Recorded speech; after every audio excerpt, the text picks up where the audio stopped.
ఈరోజు వైఎస్ఆర్ కాంగ్రెస్ పార్టీ కార్యాలయంలో వైఎస్ఆర్ కాంగ్రెస్ పార్టీ అధ్యక్షులు శ్రీ జగన్మోహన్ రెడ్డి గారి ఆధ్వర్యంలో 175 నియోజకవర్గాల్లో పోటీ చేసినటువంటి అభ్యర్థులతో సమావేశం ఏర్పాటు చేయడం జరిగింది. ఈ సమావేశంలో జగన్మోహన్ రెడ్డి గారు కొన్ని నిర్ణయాలు తీసుకుని మనకి 1,33 లక్షల మంది ఓటు వేశారు. అదేవిధంగా పార్టీ కోసం గ్రామ స్థాయిలో కానీ, వార్డు స్థాయిలో కానీ, విలేజ్ స్థాయిలో కానీ నాయకులు, కార్యకర్తలు అనేక వేల మంది, లక్షల మంది పనిచేశారు. వాళ్ళందరినీ కూడా కాపాడుకోవాల్సినటువంటి బాధ్యత మందే. మీరు తప్పకుండా నియోజకవర్గాల్లో ఒక వారం రోజులు పర్యటన చేసి దాడులు జరిగినటువంటి మన నాయకుల మీద కానీ, కార్యకర్తలను కానీ మీరు అండగా ఉండాలని, అదేవిధంగా రాబోయే రోజుల్లో నేను కూడా గాయపడినటువంటి తెలుగుదేశం పార్టీ అల్లరి మూకలు చేసినటువంటి దాడుల్లో ఇబ్బంది పడినటువంటి ప్రతి కుటుంబానికి దగ్గరికి నేను వస్తాను, వాళ్ళకి అండగా ఉంటానని చెప్పి జగన్మోహన్ రెడ్డి గారు చెప్పారు. అదేవిధంగా మొన్న జరిగినటువంటి ఎన్నికల్లో ఇంత మంచి చేసి ఇన్ని రకాలైనటువంటి సంక్షేమ కార్యక్రమాలు అందించి మనం ఓడిపోయాము. ఇది ఒక మిరాకిల్గా ఉంది. దేశవ్యాప్తంగా కూడా మన దగ్గర ఆధారాలు లేవు, అయినప్పటికీ దేశవ్యాప్తంగా మరి శకుని మామ ఎలా అయితే పాచికలు ఎలా కావాలంటే అలా వేస్తాడో అలా తెలుగుదేశం పార్టీ, జనసేన, బీజేపీ కావాల్సినట్టు అక్కడ పాచికలు పండి అని చెప్పి మా పార్టీ కానీ, జగన్మోహన్ రెడ్డి గారిది కానీ, మాది కానీ అభిప్రాయం. అదేవిధంగా రేపు రాబోయే రోజుల్లో ఈ 6 నెలలు కూడా కొంత టైం ఇచ్చి చూద్దాము. ఆ తర్వాత చంద్రబాబు నాయుడు చెప్పినటువంటి దొంగ హామీలని ఎట్టి పరిస్థితుల్లోనూ నెరవేర్చలేడు. ఎందుకంటే ఇవాళ చూసాం సూపర్ 6 అని పెట్టాడు. ఆ సూపర్ 6లో 18 సంవత్సరాలు దాటినటువంటి ప్రతి మహిళకి 1,500 పెన్షన్ ఇస్తానన్నాడు. రేపు 1వ తారీఖు ఇస్తున్నాడా? దాని గురించి మాట్లాడట్లా. 3 గ్యాస్ సిలిండర్లు ఇస్తానని చెప్పాడు, దాని గురించి మాట్లాడట్లా. బస్సుల గురించి మాట్లాడట్లా. అదేవిధంగా బీసీ కానీ, ఎస్సీ కానీ, ఎస్టీ కానీ వర్గాలకి 50 సంవత్సరాలు దాటిన వాళ్ళకి పెన్షన్ ఇస్తానని చెప్పాడు సూపర్ 6లో. దాని గురించి మాట్లాడట్లా. అది ఎప్పుడు ఇస్తాడో చెప్పట్లా. అదేవిధంగా ఇంకోటి 20 లక్షల మందికి నిరుద్యోగులకి ఉద్యోగాలు ఇప్పిస్తాను, ఉద్యోగాలు కనుక ఇప్పించలేకపోతే ఈ లోపు 3,000 రూపాయలు నిరుద్యోగ వృత్తి కూడా ఇస్తానని చెప్పి సూపర్ 6లో పెట్టాడు. మొన్న తెలంగాణలో హరీష్ రావు గారు మాట్లాడుతూ చెబుతున్నాడు, చంద్రబాబు నాయుడు గారు చెప్పిన వాగ్దానాన్ని ఏమీ చెప్పాడు. 1000 రూపాయలు ఈయన పెంచింది. ఇప్పుడు వచ్చి 3,000 ఆల్రెడీ ఇచ్చేది జగన్మోహన్ రెడ్డి గారు. 3,000 ఇస్తా అంటే ఈయన వచ్చి 1000 ఇచ్చాడు. మీరు అక్కడ 2,000 ఇస్తా అంటే రేవంత్ రెడ్డి 4,000 చేయాలి కాబట్టి అక్కడ ఇబ్బంది పడుతూ ఉంటాడు. ఇంకా ఈయన సూపర్ 6 అని చెప్పి ప్రతి మహిళకి 1,500 రూపాయలు ఇస్తాడు 18 సంవత్సరాలు దాటిన వాళ్ళకి. మరి ఆ వాగ్దానం ఎప్పుడు చేస్తాడు? రేపు 1వ తారీఖు ఇవ్వరా? కాబట్టి తెలుగుదేశం పార్టీ ఆయన ఇచ్చినటువంటి వాగ్దానాలను, చంద్రబాబు నాయుడు చేసినటువంటి వాగ్దానాలని పక్కదారి పట్టించడానికి ఊరికినే నిన్నేమో పోలవరం వెళ్ళి వచ్చాడు సోమవారం, మళ్ళీ గురువారం ఏమో అమరావతి వెళ్ళి వచ్చి అక్కడ ఎన్ని తిరిగి ఈయన కాలక్షేపం కబుర్లు, కాలక్షేపం మాటలు, ఊరికినే ఆయన వెళ్ళి అటు ఇటు తిరిగి రావటం తప్పించి ఎప్పుడు నువ్వు సూపర్ 6 అమలు చేస్తున్నావు స్పష్టంగా చెప్పాలని చెప్పి మేము డిమాండ్ చేస్తున్నాం. ఇప్పుడు ఇది ప్రజాస్వామ్య దేశం. ఎవరిని టార్గెట్ చేసుకున్నప్పుడు నేను పోయినంత మాత్రాన నన్ను టార్గెట్ చేస్తే వైఎస్ఆర్ కాంగ్రెస్ పార్టీ ఏం ఆగదు. జగన్మోహన్ రెడ్డి గారు ఇంటికి కూడా వీళ్ళు ఏం పీకలేరు. నన్ను కాదు, జగన్మోహన్ రెడ్డి గారినే టార్గెట్ చేస్తారు. ఇక్కడ మీరున్న సెక్యూరిటీ అంతా తీసేసి, గన్మెన్లను తీసేసి, ఇంకా 15 రోజులు ఎలక్షన్ జరగలేదు, కమిటీ సిఫార్సులు రాలేదు, ఇక్కడ మొత్తం అంతా కూడా సెక్యూరిటీ తీసేశారు కదా. తీసేసి ఎల్లో మీడియా కెమెరాలు పట్టుకొచ్చి జగన్మోహన్ రెడ్డి గారి ఇంట్లోకి ఎట్టేళ్ళాలి, గోడ దూకి ఎట్టేళ్ళాలి, ఇవన్నీ కూడా వాళ్ళే చూపిస్తున్నారు. కాబట్టి ఇక్కడ టార్గెట్ ఎవరు దొరికితే ఆ టార్గెట్. ఇటువంటి వాటికి భయపడే ప్రసక్తి లేదు. ఎవడెవడికి టార్గెట్, ఎవడెవడి చేతులు ఏం రాసి ఉందో అవన్నీ పైన ఉన్నటువంటి భగవంతుడు నిర్ణయిస్తాడు. ఎవరి టార్గెట్లు ఎవరికి ఏమవుతుందో చూద్దాం రాబోయే రోజుల్లో. అదేవిధంగా ఋషికొండలో కట్టినటువంటి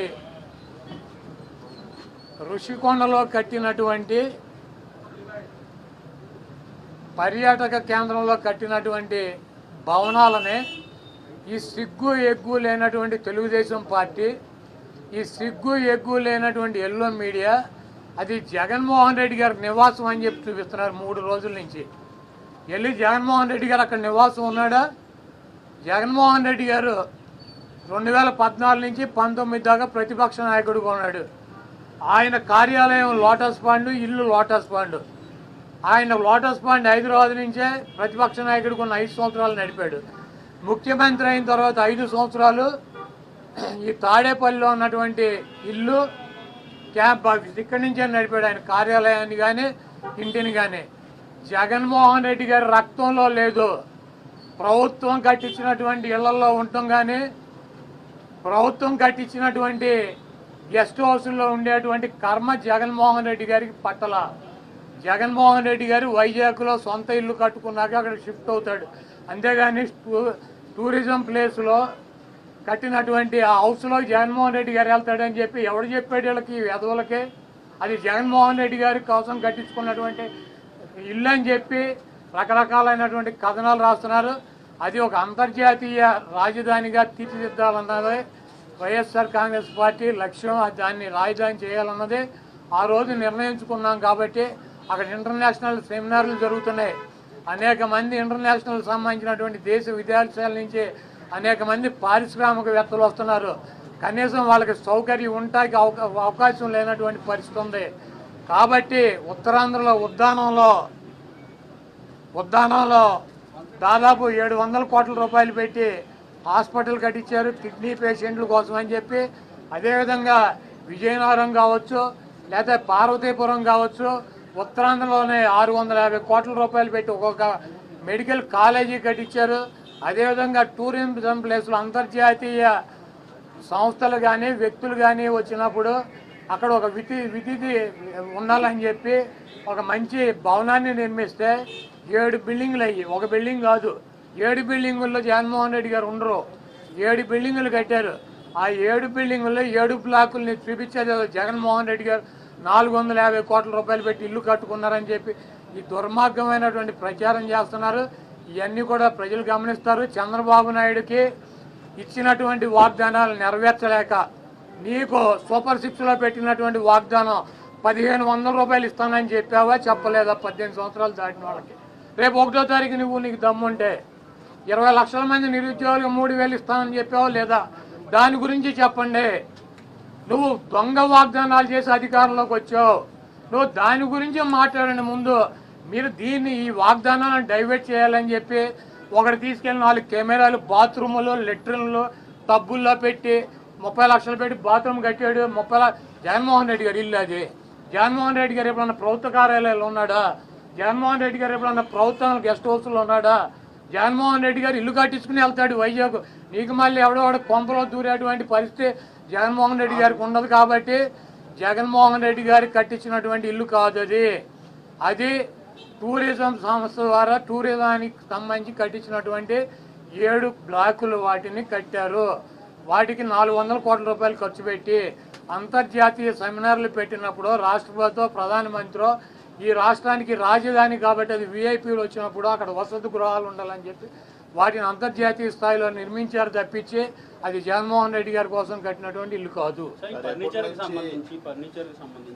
అంతా ప్రభుత్వం ఫర్నిచర్ అంతా కూడా వాడుకుంటున్నారు. ఫర్నిచర్ దొంగ అంటూ కూడా టీడీపీ నేతలు కోడేశ్వర ప్రసాద్ గారు అసెంబ్లీలో ఉండాల్సినటువంటి ఫర్నిచర్ని